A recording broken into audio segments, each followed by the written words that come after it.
교수님, 프로스펙트 이론이 많이 활용되고 있는데, 프로스펙트 이론을 설명해 주세요. 이번 시간에는 프로스펙트 이론에 대하여 설명하겠습니다.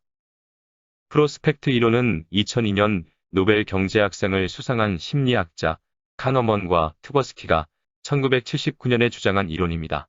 기대 이론 또는 전망 이론으로 번역됩니다. 한마디로 정의하자면 프로스펙트 이론은 소비자들이 불확실한 상황에서 가치 중심으로 의사를 결정한다는 이론입니다. 불확실한 상황에서 가치 중심으로 의사결정한다. 조금 어렵죠? 쉽게 설명해 보겠습니다. 프로스펙트 이론은 크게 준거점 의존성, 민감도 체감성, 손실 회피성 세 가지 특성이 있습니다. 첫 번째, 준거점 의존성을 설명하겠습니다. 준거점 의존성은 소비자들이 의사결정을 할 때 자신의 준거점을 중심으로 판단한다는 것입니다. 중요한 것은 준거점은 사람마다 상황에 따라 다르다는 것입니다. 먼저 예를 들어보겠습니다. 연봉 4천만 원을 받는 사람 A와 3,500만 원 받는 사람 B가 있을 때 누가 더 행복할까요? 당연히 A가 더 행복할 것입니다. 그러나 A의 연봉은 4,500만 원에서 500만 원 하락한 것이고 B의 연봉은 3천만 원에서 500만 원 상승한 것이라면 누가 더 행복할까요? A의 준거점은 4,500만 원이고 B의 준거점은 3천만 원이므로 준거점을 중심으로 판단하면 B가 훨씬 행복합니다. 준거점 의존성을 그래프로 설명하겠습니다.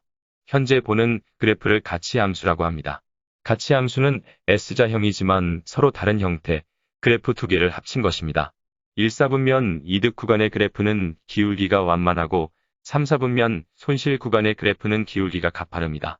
B는 준거점을 중심으로 연봉이 500만 원 상승할 때 가치는 조금 상승하지만 A는 준거점을 중심으로 연봉이 500만 원 하락할 때 손실을 더 크게 느끼게 됩니다.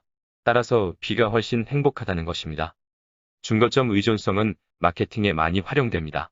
예를 들어 할인 행사를 할 때 항상 할인하기 전에 가격과 할인 금액을 함께 표시하면 소비자들은 할인 효과를 더 크게 느끼게 됩니다. 왜냐하면 소비자들은 준거 가격을 기준으로 판단하기 때문에 할인하기 이전에 가격, 즉 준거 가격이 표시되어 있으면 준거 가격보다 낮다고 판단하여 할인 효과를 더 크게 느끼게 된다는 것입니다. 따라서 대부분의 가게에서 할인 행사를 할 때 준거 가격과 할인 금액을 크게 표시하고 있습니다. 교수님, 저도 소비할 때 준거점을 중심으로 생각하는 것 같아요. 그럼 교수님, 민감도 체감성과 손실 회피성은 어떤 이론인가요? 네, 민감도, 체감성을 설명하겠습니다. 민감도, 체감성은 가격이 동일하게 변하더라도 소비자는 준거점에 따라 다르게 느낀다는 이론입니다. 예를 들어 가격이 2만 원에서 2만 5천 원으로 오르는 경우와 4만 원에서 4만 5천 원으로 오르는 경우를 비교하면 동일하게 5천 원 상승하였지만 2만 원에서 2만 5천 원으로 상승한 것을 훨씬 크게 상승한 것으로 느낀다는 것입니다. 왜냐하면 사람들은 준거점이 낮을수록 변화를 더 민감하게 느끼기 때문입니다. 그래프를 통하여 분석해 보겠습니다. 그림에서 준거점이 2만 원일 때 5천 원 상승할 경우와 준거점이 4만 원일 때 5천 원 상승하는 경우를 비교하면 준거점이 낮을 때 소비자들은 가치를 더 크게 느끼게 됩니다. 민감도 체감성을 원천 징수 사례에서 설명해 보겠습니다. 어떤 회사는 직원들에게 6월 1일 상여금 100만 원을 지급하고 6월 21일 월급 300만 원을 지급한다고 가정하겠습니다. 상여금과 월급을 지급할 때 세금을 원천 징수하게 됩니다. 원천 징수하는 방법은 상여금과 월급의 원천 징수를 따로 하는 방법과 월급 지급일에 한꺼번에 하는 방법이 있습니다. 즉, 원천 징수를 따로 하는 방법은 6월 1일 상여금 100만 원을 지급할 때 세금 16만 원을 공제한 후 84만 원을 지급하고 6월 21일 월급 300만 원을 지급할 때 세금 48만 원을 공제한 후 252만 원을 지급하는 방법입니다. 그리고 원천 징수를 월급 지급일에 한꺼번에 하는 방법은 상여금을 지급할 때 일단 100만 원을 전액 지급하고 월급 300만 원을 지급할 때 상여금의 세금 16만 원과 월급의 세금 48만 원을 합하여 64만 원을 공제한 후 월급을 236만 원 지급하는 방법입니다. 직원들은 어느 것을 선호할까요? 대부분의 직원들은 한꺼번에 원천 징수하면 세금이 왜 이렇게 많아? 하면서 더 많은 세금을 낸다는 느낌을 받게 됩니다. 이를 마케팅 이론에서는 큰 이득과 작은 손실이 동시에 있을 때 통합하라 라고 강조합니다. 상여금을 줄 때 작은 손실인 세금을 징수하는 것이 더 효과적이라는 것입니다. 민감도 체감성의 두 번째 사례는 직원들이 자사 제품을 구입할 때 할인해주는 방법입니다. 직원들은 자사 제품을 구입할 때마다 할인을 받는 것을 좋아할까요? 아니면 나중에 할인 금액만큼 누적 포인트를 받는 것을 좋아할까요?